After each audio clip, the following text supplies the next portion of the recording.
Hey guys, how are you guys doing? Just want to do a little video on an issue that I had on my car a couple of days ago. So basically, it was happened like at the end of the day. Pretty much, I was using my car the whole entire day, went shopping, etc., etc. Went to the Home Depot, parked it there, went in, grabbed some stuff, came out, got into my car, tried to start it, and did not start. It didn't crank. And I was very surprised at that because, let me see. I don't know whether I was surprised at that or not because I did change up the battery about a month and a half ago. So I was a little bit surprised that happened because I had that issue happen, about a month ago when I had to go out and change up the battery. Pretty much the same situation, kind of, but kind of not. So basically, everything worked, kind of like the same situation as a month ago. Everything worked in the car. Blower motor worked, the heater worked, the dash lights came on, remote worked, everything worked. All right, and it wouldn't crank at all. I tried to crank it a couple of times. It would not crank at all. Just heard a click every single time I try to, start it. I just heard a click every single time. So had me scratching my head a little bit, and I thought maybe, that battery situation was fixed for a long while, years, because a new battery should last you about 4 to 5 years. But unless there was an issue with the battery itself, or maybe, the terminals were loose or something like that. But anyway, I went out and turned on the headlights, the headlight beams, just to see how strong they were, see if it was actually the battery that was the cause of it. And the beams were very, very, very bright. So at that point, I was kind of on the fence about whether it was battery or not.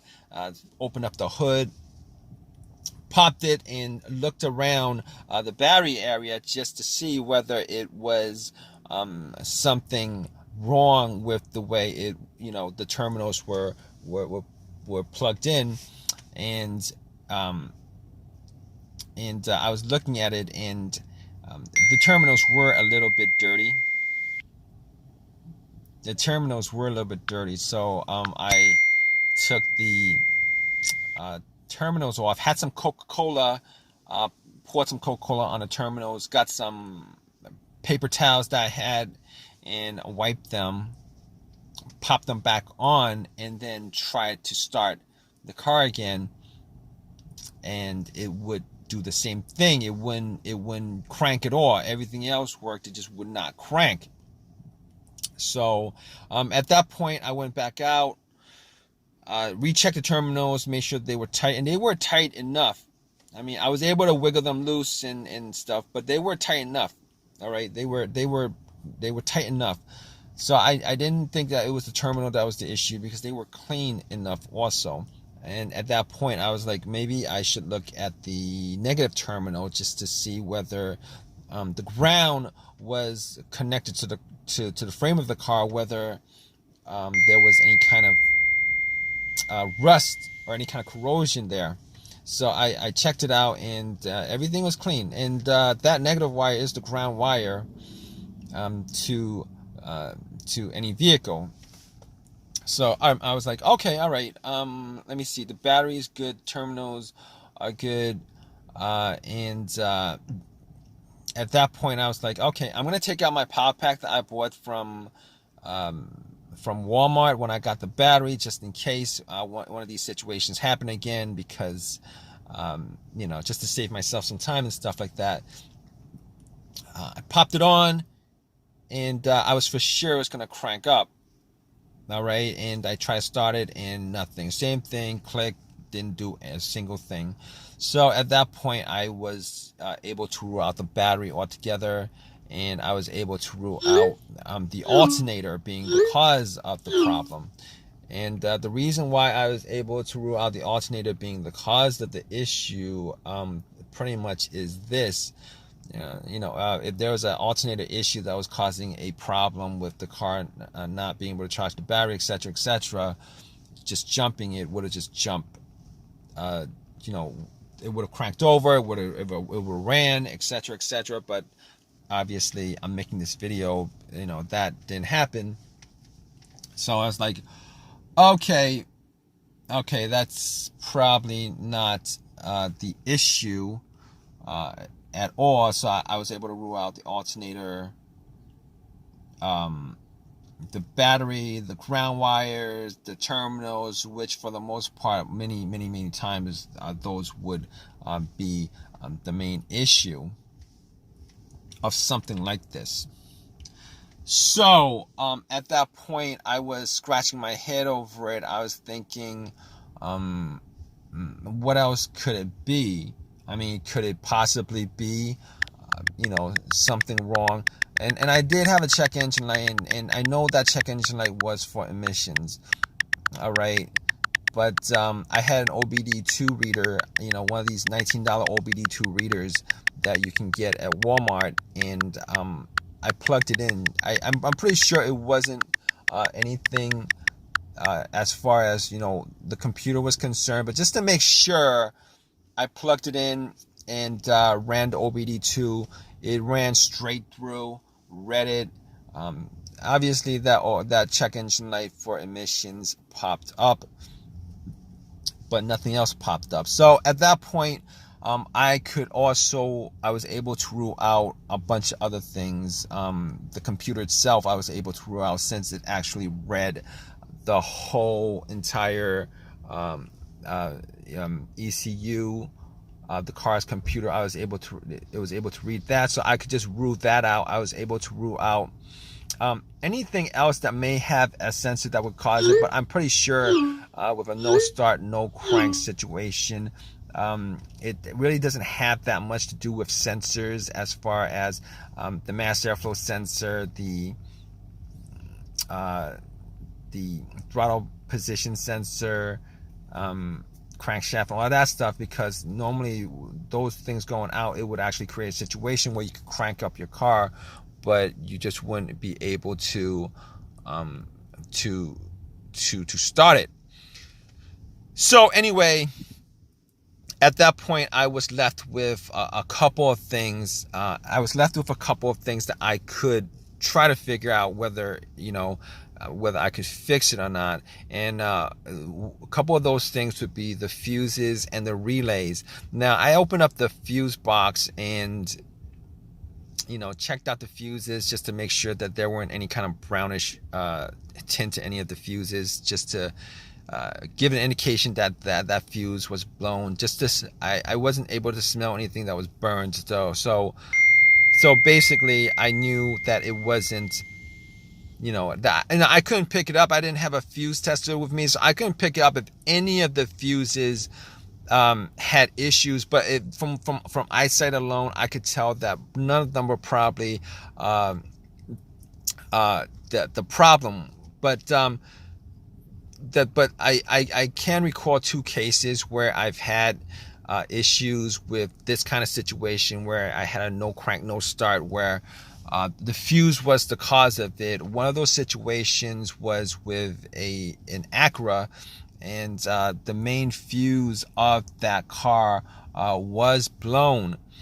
The main fuse of that vehicle was blown, and it pretty much caused an absolute power outage throughout the whole entire car. In that situation, there was absolutely no power at all inside the car, as if the terminals were taken off the battery. And once I changed up that main fuse, everything started up again, everything worked, everything was good. So but unfortunately, that wasn't the same situation as I had a couple of days ago, because I was getting power, it just wasn't cranking up. And the other situation with a fuse I had was with another vehicle that I had, and that situation was with the car, not the car cranking but not starting, and that situation was a result of a fuse to the fuel pump, or to the ECU, the car's computer. And once I swapped those out, it had no problem starting. but since it's not cranking at all, I could rule that out. I could rule those two scenarios out as far as the fuses causing this situation.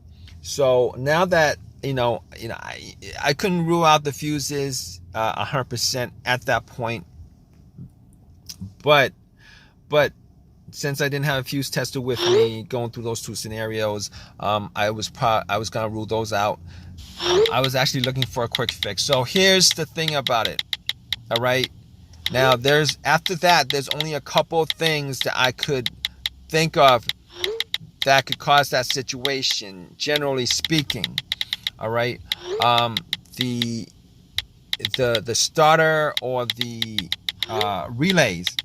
Now, I didn't think it was the starter because I did change out the starter about a year ago. The starter was changed out a year ago. So, and the starter that I bought was a brand new starter. Now, there are chances that the starters do go out.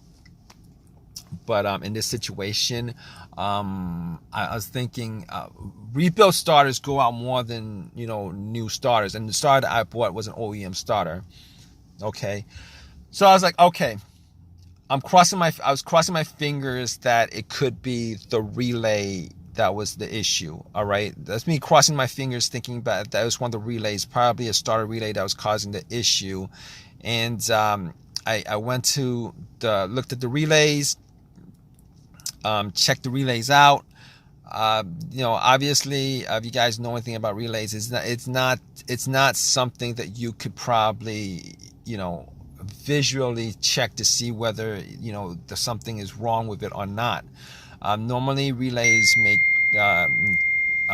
clicking noises and stuff like that, and I was hearing a click, but it could have been the clicks were faint. I was hearing a click. So anyway, I got out and anyway, I checked out the relays and found out where the starter relay was.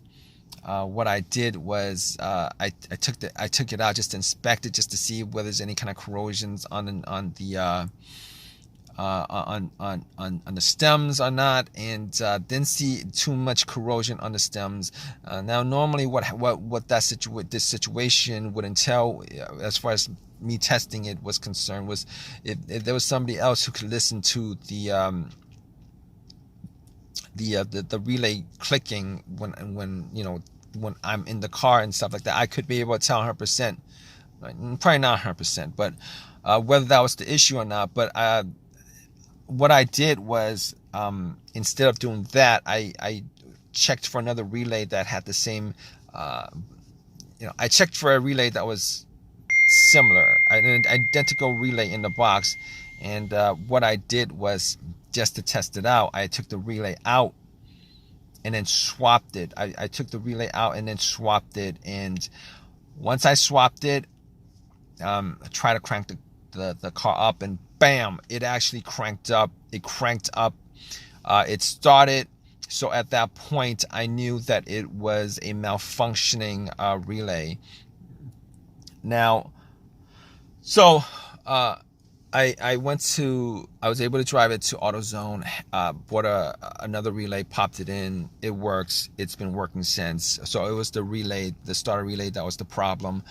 Just want to tell you guys that I did hear the click. I think the relay was malfunctioning. It was working. The relay was working, but it was malfunctioning. I think that was the main problem with the relay itself. The main problem with that issue was that it was working, but it was malfunctioning.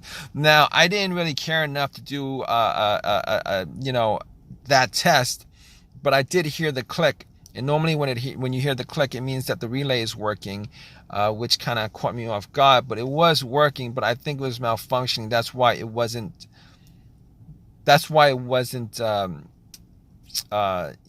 starting the vehicle, starting the car. So at that point, if you guys are in this situation, I'm sure you guys are, if you guys are watching this video, if you guys want a quick fix for it, Hopefully you guys do get one of these quick fixes like I had. Pretty much what you guys could do is go down the list of stuff that I eliminated, as far as everything I eliminated before getting to what the main problem was. Generally speaking, after the relay, if it wasn't the relay, my first guess would have been the starter being the issue. But regardless, I just want to thank you guys for watching this video. If you guys have a comment, please leave a comment in the comment section. Please subscribe, and please give me a thumbs up if this video has helped you guys out in any way. All right, guys, take care.